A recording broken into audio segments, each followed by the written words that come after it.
মেলা চলি আছে single গাইমি school চাইল্ডৰা ক্লাছটা না এই ধুনীয়া ধুনীয়া TLM আমাৰ ছাৰসকলে বনাইছে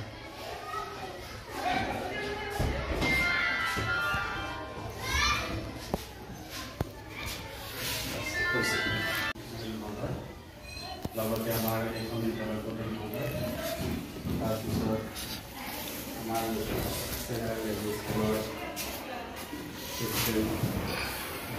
আজি আমাৰ যিটো উদ্দেশ্য সকলে আমি টিচাৰ গমে পাওঁ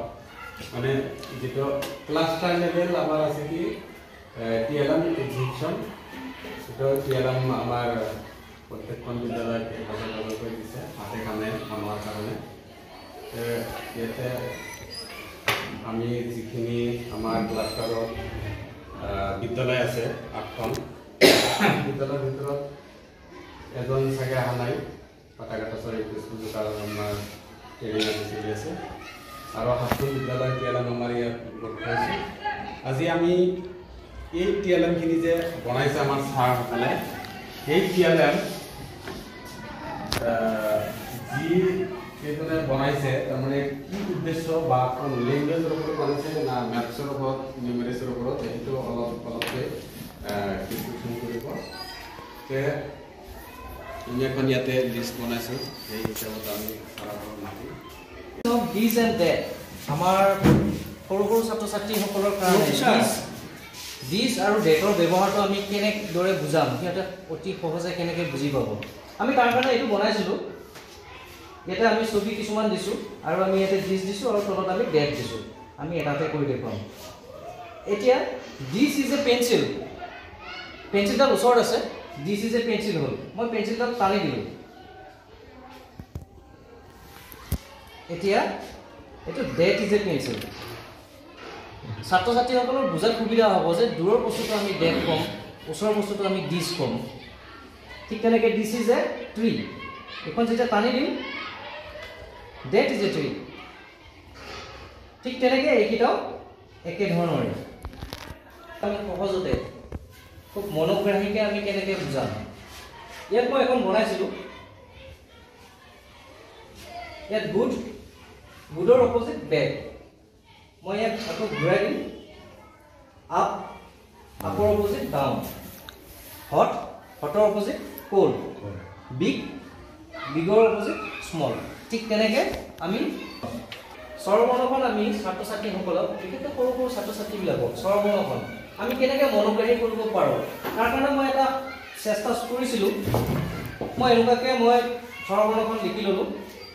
এটা ছাত্ৰ ছাত্ৰীসকলক যেতিয়া মই ইয়াক এনেকৈ টানি দিম ইয়াতে টনা বুলি আছে এইটো অ আহিল চল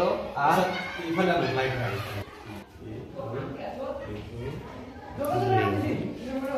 আনতে অকণমান মিলি গ'ল মনত ঠিক আছে বল জল ফল দল নল ঠিক তেনেকুৱা আৰু এটা কৰিছিলোঁ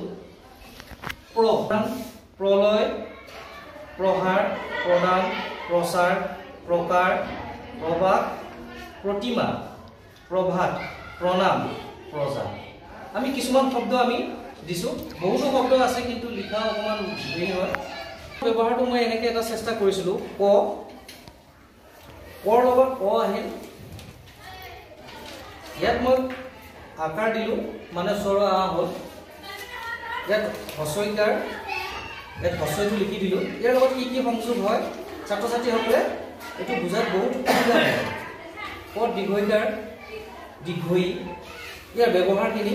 ছাত্ৰ ছাত্ৰীখিনিয়ে ভালদৰে বুজি পাব মই এইটো এটা চেষ্টা কৰিছিলোঁ ধুনীয়া বস্তু এটা বনাই দিলে আজি ইয়াত ৰঙৰ কেনেকৈ আমি ৰং কেনেকৈ চিনাক্ত কৰিম পানী অৰেঞ্জ আহি গ'ল ব্লু আহি গ'ল য়েলো ৰেড ব্লেক গ্ৰীণ আৰু পিংক এইটো বৰ সুন্দৰকৈ বনাইছে ছাত্ৰই বনাইছে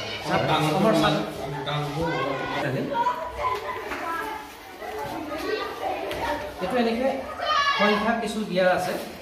ইয়াত সংখ্যাবিলাক অসমীয়া আৰু ইংৰাজী দুটাতে লিখিলোঁ 1 ইংৰাজীত 1 লিখিলোঁ আৰু ইয়াতে এটা ডট দিলোঁ আমি সংখ্যাৰ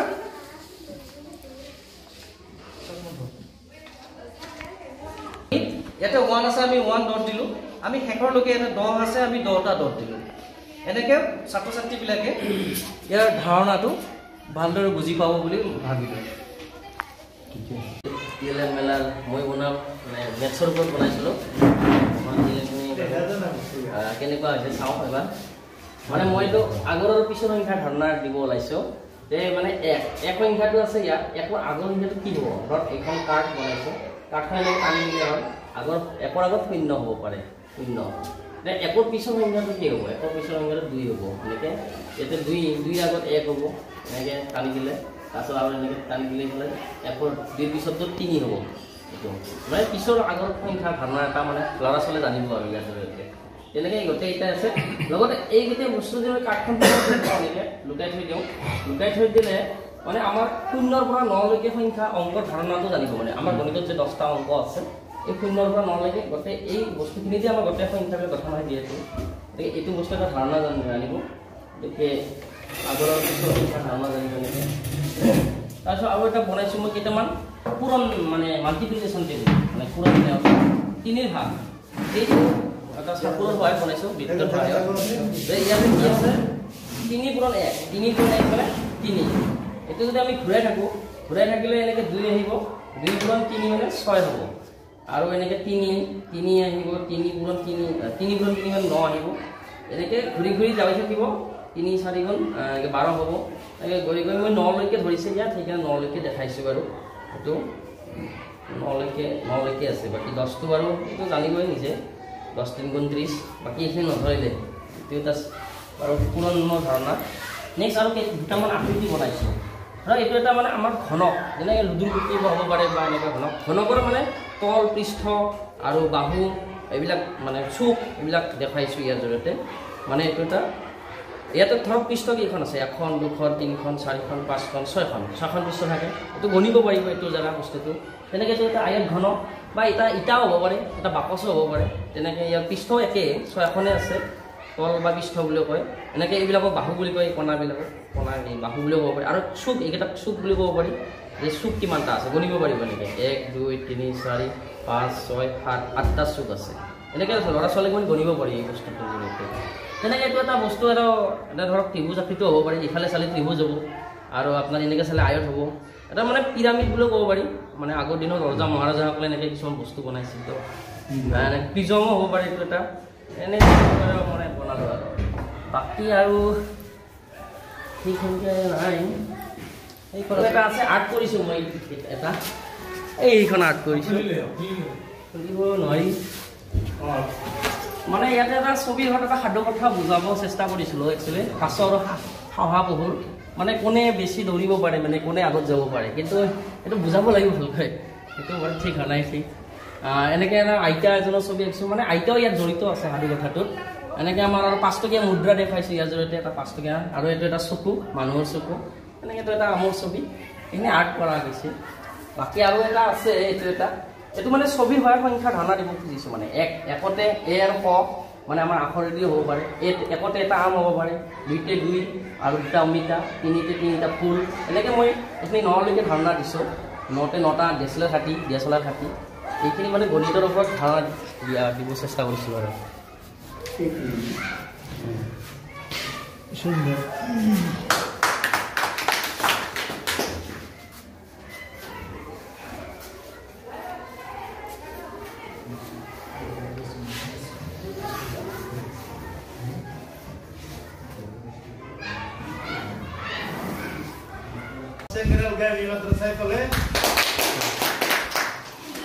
আৰু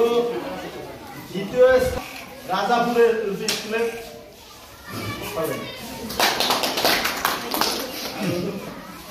যেহেতু আমাৰ আছে একদম কানে কান মাৰা নাম্বাৰ যেহেতু কাক কি কৰবো কব নোৱাৰিম কঠিন একে পাব এইখিনি হল আমাৰ টিএলএম মেলাৰ প্ৰথম স্থান পোৱা হিচাপে আমাৰ আমি প্ৰস্তাৱ কৰিলোঁ।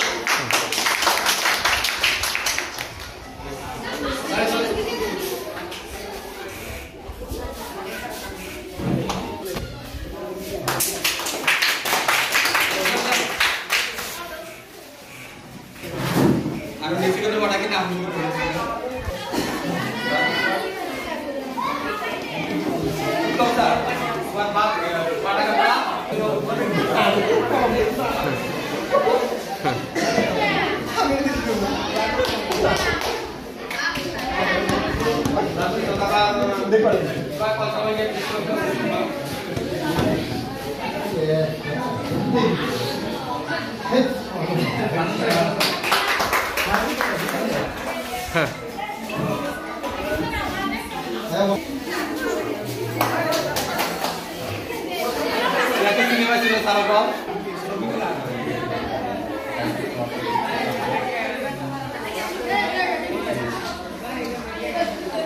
আজিলৈ আমাৰ